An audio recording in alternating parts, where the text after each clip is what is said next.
15 साल के बच्चे को ऊपर अंग्रेजी कोर्ट में केस चल रहा था। तब अंग्रेजी जज ने पूछा कि बच्चे तुम्हारा नाम क्या है? बच्चे ने बताया मेरा नाम आजाद है। तो पूछा गया तुम्हारे पिता का क्या नाम है? तो बच्चे ने बताया आजादी हमारे पिता का नाम है। पुनः पूछा गया उस बच्चे से कि तुम्हारा निवास स्थान कहाँ है? तो उस बच्चे ने बताया मेरा निवास स्थान जेल है। तब अंग्रेजी जज था, उसे गुस्सा आ गया और उसने उस बच्चे को 15 डंडे मारने का आदेश दे दिया। उसे बांधकर और बेरहमी से 15 डंडे मारे गए और हर एक डंडे पे वो बच्चा भारत माता की जय, भारत माता की जय बोलता था। मैं किसी और की नहीं, पंडित चंद्रशेखर आजाद की बात कर रहा हूँ। जी हाँ, सन 1906 में पंडित सीताराम तिवारी और जगरानी देवी के घर में किलकारी गूंजी। उस किलकारी का कारण उनके घर में चंद्रशेखर तिवारी का जन्म था।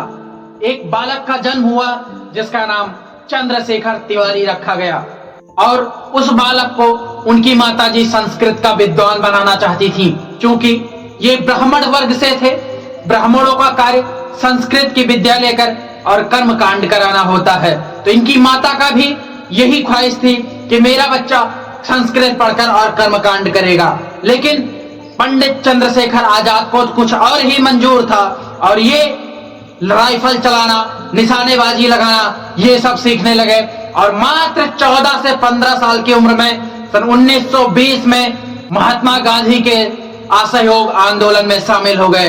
लेकिन 1922 में जब चौरी चौरा कांड हुआ तब महात्मा गांधी ने असहयोग आंदोलन को वापस ले लिया।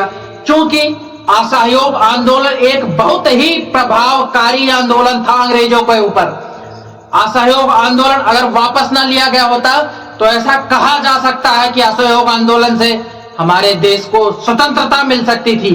क्योंकि ये लोग हिंसा कर नहीं रहे थे और अंग्रेजों की औकात नहीं थी कि इन्हें किसी भी अनशन में, किसी भी कार्यक्रम में या कोई किसी भी चीज के बहिष्कार में बाधा डाले।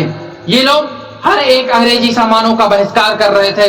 लेकिन बस समस्या इतनी हुई कि चौरी चौरा हत्याकांड हुआ और गांधी जी ने असहयोग आंदोलन वापस ले लिया।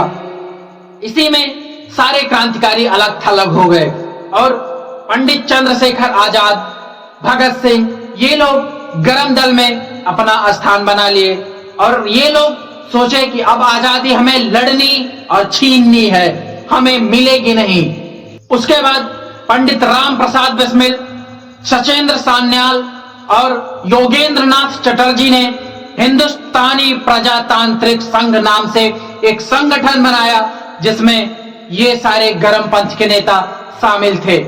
और इन लोगों ने सन 1925 में काकोरी ट्रेन डकैती का प्लान बनाया जिसमें ये लोग अंग्रेजी सामान को, अंग्रेजी खजाने को लूटने का प्लान बनाए कि हम लोगों का खर्चा अब अंग्रेजी सामानों को लूट कर चलेगा। तब 1925 में ये लोग मिलकर अंग्रेजी सामानों को ट्रेन से लूटे।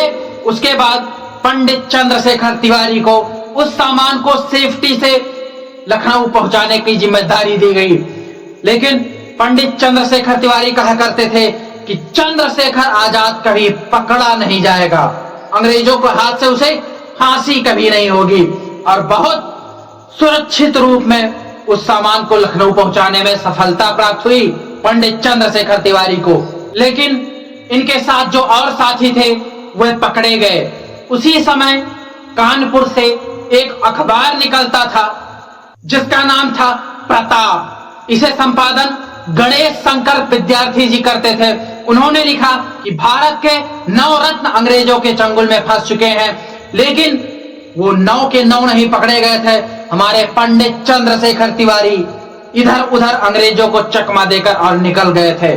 उसके बाद जब लाला लाजपत राय साइमन कमीशन का विरोध करने के लिए अनशन कर रहे थे तब सैंडर्स ने इन पर लाठीचार्ज करवाया और इनकी मृत्यु हो गई। इसका बदला लेने के लिए ये सब क्रांतिकारी मिलकर और बदला लेने का फुल प्लान बनाए जिसमें पंडित चंद्रशेखर आजाद का काम था कि जो सैंडर्स को गोली मारेगा उसे भगाने में पंडित चंद्रशेखर आजाद साथ देंगे। क्योंकि पंडित चंद्रशेखर आजाद भागने और अंग्रेजी पुलिस को मात देने में उस समय आप ये समझ लीजिए कि आज पढ़ाई में जो आईएएस होता है, उस समय अंग्रेजों को मात देने में पंडित चंद्रशेखर तिवारी थे। तब चंद्रशेखर आजाद, भगत सिंह और राजगुरु ये सब मिलकर सैंडर्स का वेट कर रहे थे। और वो जैसे गाड़ी पर निकला, राजगुरु ने एक गोली सैंडर्स को मार दी। भगत सिंह निकले और लगातार तड़ातड़ 3 गोलियां उनके सीने में उतार दी और भागने लगे। तब पंडित चंद्रशेखर तिवारी ने पीछे से आ रहे पुलिस को बैकअप दिया, मतलब उन लोगों से लोहा लिया, और भगत सिंह, राजगुरु ये सब भागने में सफल रहे। पंडित चंद्रशेखर तिवारी के घर की स्थिति बहुत दयनीय थी। आर्थिक स्थिति इतनी गिर रही थी कि लोगों को खाने का पैसा नहीं था। तब उस संघ के लोगों ने, जिस संघ में पंडित चंद्रशेखर तिवारी थे, उस संघ के लोगों ने कहा कि इसी जो हम लोग लूट कर खजाने लाए हैं, इसी में से कुछ आप अपने घर में भेज दीजिए। तब पंडित चंद्रशेखर तिवारी ने बड़े गर्व के साथ कहा कि अगर हमारी आजादी में हमारे घर वाले बाधा डाल रहे हैं तो जाकर हमारे घर वालों को गोली मार दो।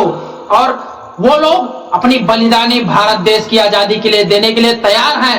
ये जुनून जज्बा था हमारे पंडित चंद्रशेखर तिवारी का। तब आज हम लोग स्वतंत्र भारत में विचरण कर रहे हैं। लेकिन गलती क्या हुई कि थोड़े दिन पहले पंडित चंद्रशेखर आजाद का उनके एक साथी से कुछ बहस हो गई थी, जिसके कारण वो पुलिस को बता दिया कि चंद्रशेखर आजाद इस समय अल्फ्रेड पार्क में बैठे हुए हैं। और पुलिस क्या, पूरी सेना चारों तरफ से अल्फ्रेड पार्क को घेर ली। लेकिन पंडित चंद्रशेखर तिवारी ने अपने साथियों से कहा, मैं कवरिंग फायरिंग देता हूं, तुम लोग भाग कर निकलो और बाद में मैं देख लेता हूं। लेकिन उनके साथी तो निकल गए, बाद में हमारे पंडित चंद्रशेखर आजाद नहीं निकल पाए। उसके बाद जब उन्होंने सोचा कि अब हमारे राइफल में लास्ट गोली बची है, अब मैं अंग्रेजों के सामने पकड़ा जाऊंगा, तब पंडित चंद्रशेखर को वो बात याद आई कि हम दुश्मन की गोलियों का सामना करेंगे, हम आजाद हैं, आजाद ही रहेंगे। और लास्ट गोली खुद पर चलाकर अपने प्राणों को न्यौछावर कर दिया भारत के नाम। इसलिए मैं प्रणाम करता हूं ऐसे सूरवीर को, जिसने अपने परिवार का मोल नहीं रखा इस भारत देश की आजादी के लिए। जिस भारत देश में आज हम स्वतंत्र रूप से विचरण कर रहे हैं, जो मन में आ रहा है बोल रहे हैं, वीडियो बना रहे हैं और प्रचलित कर रहे हैं, प्रसारित कर रहे हैं। इतनी स्वतंत्रता उस समय नहीं थी। आप सोचिए एक बार, ये इतना चकमा देते थे अंग्रेजों को कि अंग्रेज पता नहीं चलता था कि आज कहां हैं, कल कहां रहेंगे, परसों कहां रहेंगे। मिलते हैं अगले वीडियो में, तब तक